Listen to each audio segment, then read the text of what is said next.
Hi, I'm Mark, and this is licks for shuffle blues using arpeggios.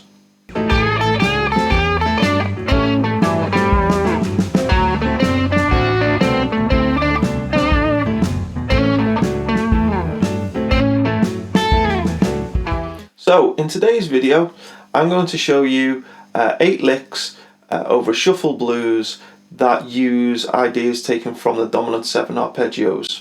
So there'll be a short solo with a backing track where you'll see the licks in context, and then I'll teach you the arpeggios and then break the licks down one by one. Hope you enjoy.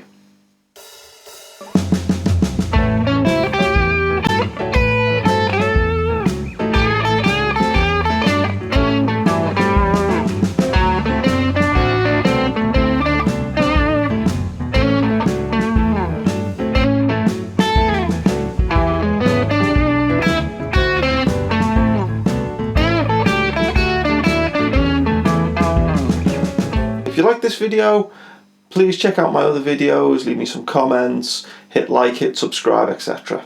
So now we'll look at the arpeggios.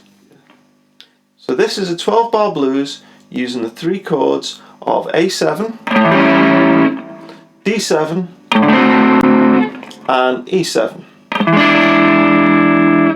And there's a backing track available as a separate video where it actually shows you the chords as we go through the progression. So the idea of this video is for players who have been playing the minor pentatonic scale for quite a while and are perhaps looking to get a more sophisticated sound by stepping away from the minor pentatonic and adding some additional colours into the sound. So when I was at that point, the first thing I did was learn these dominant 7 arpeggios and put those in. So you would play the A7 arpeggio when you're on the A chord. And the A7 arpeggio goes like this.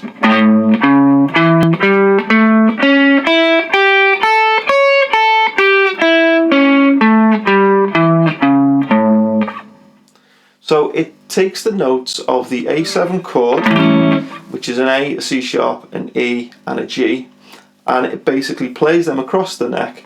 And if you play those, you'll see that they outline that chord.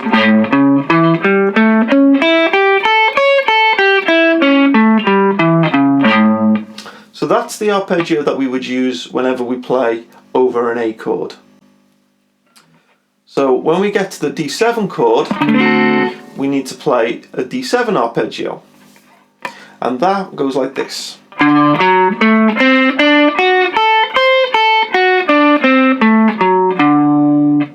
So we can use those notes. So now we've got a D, we've got an F sharp, got an A, we've got a C. And then when we get to the E7 chord, we can use an E7 arpeggio, which I'm going to finger like this.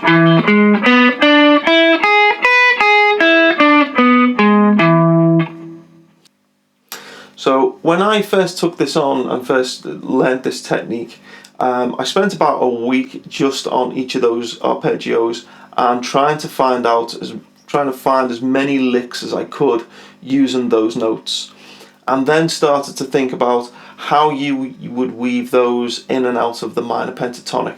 So you might play a minor pentatonic lick and then an arpeggio lick, and if you do that, it gives you a lot more notes to play around with on the neck. As I say, if you've kind of exhausted the A minor pentatonic and you're bored of those 5 notes, here now is a bunch of extra notes that you can use. And the other thing to mention is that you want to find ways of playing these arpeggios so that they don't just sound like you're walking up and down scales, that they actually start to sound musical. And a couple of ways that I do that very, very often is if I'm on that A7 arpeggio, whenever I play that C sharp note, the major third there, I'm going to hammer onto it from the minor third. So the minor third there is part of the A minor pentatonic scale, and the major third there is part of the A7 arpeggio. So you're slipping from one to the next, and it sounds very cool, very bluesy.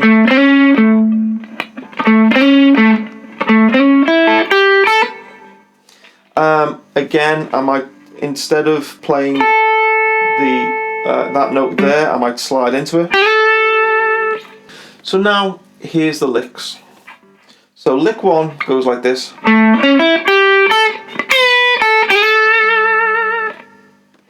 So we start on the 7th fret of the D string, 6th fret of the G string, 5th fret of the B string. Then we play the 8th fret of the B string to the 5th fret of the top E. So far all we've done is just outline the arpeggio. Then instead of using this note up here, I'm actually going to pre-bend to it here and bend away. So far we have this. And now I'm going to play 5th on the top E, and then I'm going to take the 8th fret on the B string, which is our flat 7, and I'm going to slide up to our root note, which is the 10th fret of the B string. So the whole lick slow goes like this.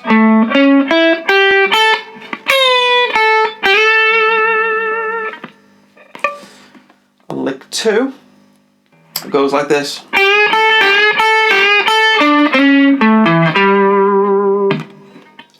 So we're starting on the 8th fret of the B string, and we're bending up to around the 10th fret of the B string. But just kind of around or before we get there, we're going to hit it on the 5th fret of the top E, and that note are actually the same note. So you're kind of bending into it, but as you get there, then you're hitting it on the other string. And that lick basically repeats 3 times. So the start of the lick is 2 notes, and we repeat that 3 times. And then we're going to play the D note, which is on the 4th fret of on the 7th fret of the G string, and then we're going to hammer on from the 5th fret to the 6th fret of the G string. Then we're going to play the 7th fret of the D string, and then the 7th fret of the A string, and then the 5th fret of the D string. So the lick's kind of in 2 halves. The first half is this repeating section, and then the second part goes like this.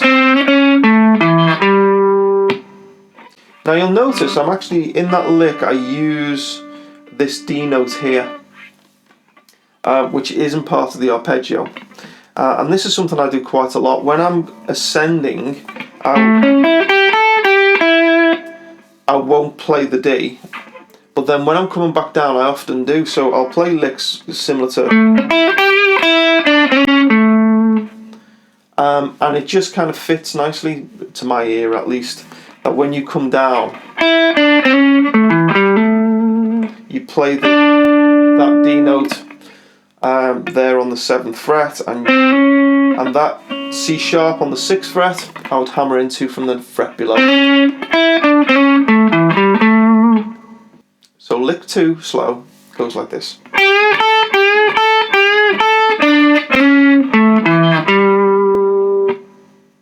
Lick 3 now moves over to the D7 chord. So the underlying chord in the backing track has now changed, so we're going to change our arpeggio, and instead of playing A7 arpeggios, we're going to play the D7 arpeggio, and we're going to start on the 4th fret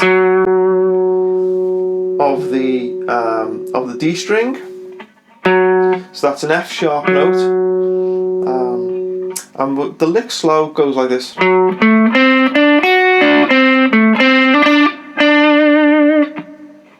So we're playing 4th fret on the D string, 7th fret on the D string, 5th fret on the G string, 7th fret on the D string, 7th fret on the B string, back to 7th fret on the G string, So far we have this.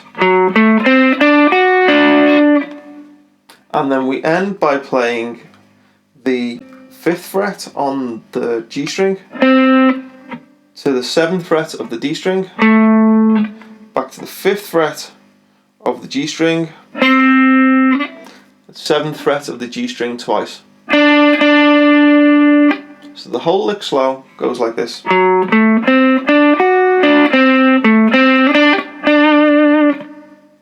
Lick 4 is really simple. We're back to the A7 chord, and we're simply going to go hammer on from the minor third to the major third, and then play the root twice. So that's the 5th fret to the 6th fret of the G string, to the 7th fret of the D string twice. And then lick 5 is almost the same, except we change the last note. So we're playing 5, hammer on to 6 on the G string, and then we're playing 7 on the D string, and then we're playing 5th fret of the top E string.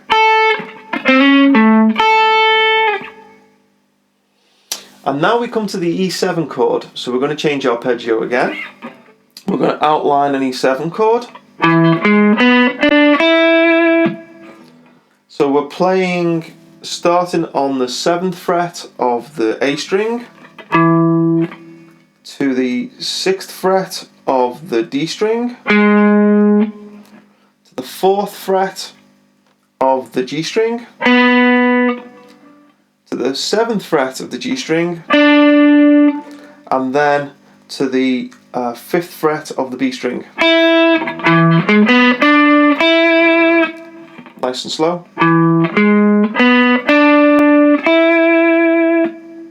So we've outlined that E7 chord. The backing track has changed again. We're now up to the next bar, and it's a D7 chord.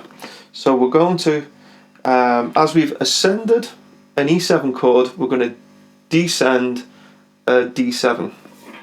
And we're simply going to play. So we're going to start with the 7th fret of the B string, 5th fret of the G string, 7th fret of the D string. And that's lick 7. And lick 6 and lick 7, obviously you'd play together because they kind of flow from one to the other nicely. It's kind of like a call and response. We're ascending the E7, we're descending the D7 in reply. So then lick 8 is the final lick, and it's my favourite lick of this little progression. I have to admit I nicked this one from Clapton, from one of the licks he plays on the 24 Nights live set. It's one of the very first blues licks I ever learned. I still use it all the time. It's a turnaround at the end of the progression to turn us back from the A7 chord onto an E7 chord, so we're ready to start the progression again. So lick 8 slow goes like this.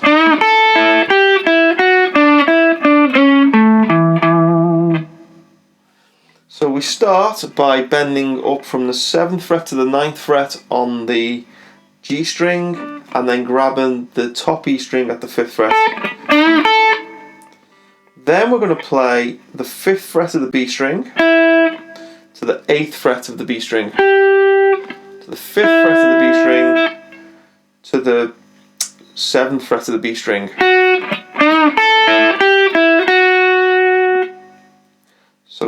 So far we have this. Now we're going to play the 7th fret of the G string back to the 5th fret of the B string. So far we have this.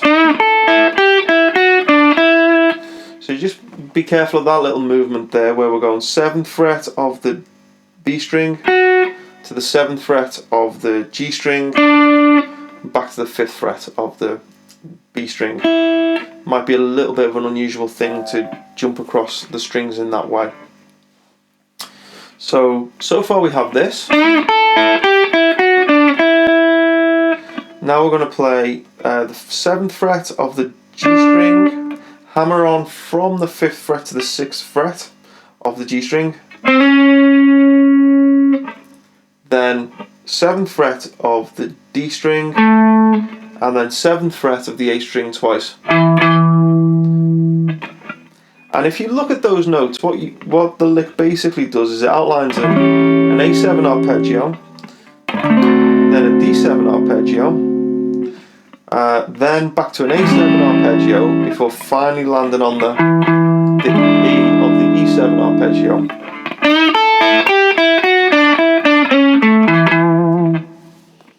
So those are the licks. I hope you've enjoyed the video, and I'll see you again.